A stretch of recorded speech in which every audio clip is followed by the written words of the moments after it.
There ain't a better way to express yourself than to be a Scoia'tael. In the Witcher universe, being a Scoia'tael is fighting for your own rights, and sometimes being worse than your aggressors. And I'm talking way worse. But before we get to that, let's go into the normal stuff. From what I understand, they're also called squirrels. Am I correct? Sometimes they're called squirrels, you're correct with that one, but that's more of a derogatory term. But still, the squirrels are there, and they're not only made of elves as you might think. Elves are just the most numerous of them. But it also includes dwarves, gnomes, half-elves even among them. They all have in common one very important goal, and that's being freed from human domination. Because why should elves that live more than humans bow to humans? Of course, we have the unfortunate pleasure of also working with dwarves, but they're good for what they can do, which isn't that much. But at the end of the day, we're doing our best with what we have. And because of that, we now have a new system made for the Scoia'tael. It's called Commandos. Scoia'tael Working Commandos. Now that's a term that comes from Gnomish. And that's basically several fighters comprised in one unit. The Scoia'tael don't really fight direct engagements. It's hard to fight an enemy that has an army and a kingdom when you don't really have your own, and you're fighting to get your own. Because of that, the Scoia'tael use guerrilla tactics.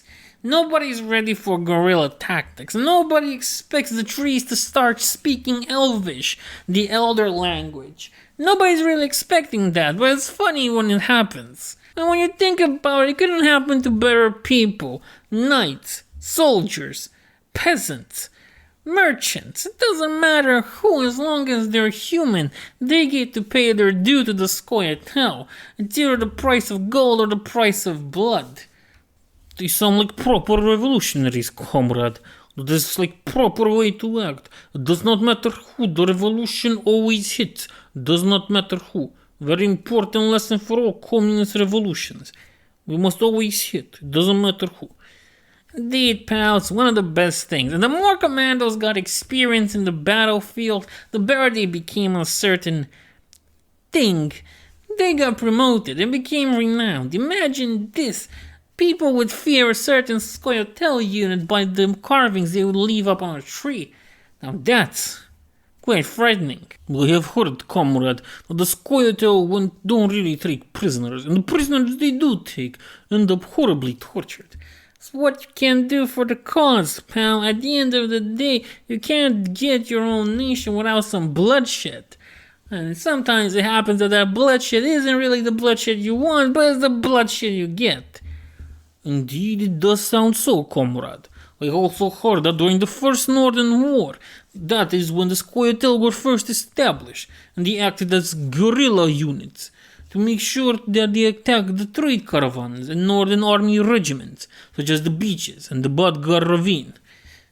Yeah, pal, the Nilfgaardians promised a bunch of stuff if they would be successful with their invasion, and the Scoia'tael and all of the elves went with it because at the end of the day, we were promised something very important in the Scoia'tael. You see, we were promised not only our own nation, but we were promised the ability to kill humans indiscriminately. What can I say? It was a good time to be a Scoia'tael. To be everywhere at once, working commandos with your brothers and sisters and make sure no human gets left alive. We made so sure to push the humans as back as we could. We made our own motto, push them to the sea. Humans to the sea, in fact, is our war cry when we attack. Now, see, we took many of the human fortresses and laid waste to many soldiers in brutal battles. There was no one really that could keep up with the Scoia'tael in skirmishes and fights. We were the best out there. Though certain things happened and certain kings decided to fight back, pushing back even harder against us and now the Nilfgaardians, which proved detrimental to our numbers that were greatly reduced back then. And many commandos were forced to retreat to the forests in smaller numbers.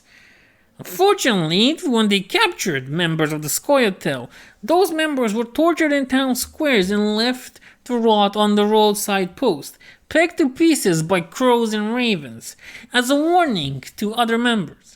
Of course, this display of lynching infuriated us. Only we are allowed to do that to our captured prisoners, to leave them at the roadside so crows can eat them. So we didn't take that lightly. And we fought even harder. But at some point, you see, the war kind of stopped. And when it stopped, things turned from bad to good to bad again, pal. Because Emperor Emeritus decided to support us, right? We helped the Nilfgaardian army. And in exchange for that support, the Emperor gave us the kingdom of Dol Blathana. That's our own little independent state and nation. The problem is that the queen didn't really seem to like us.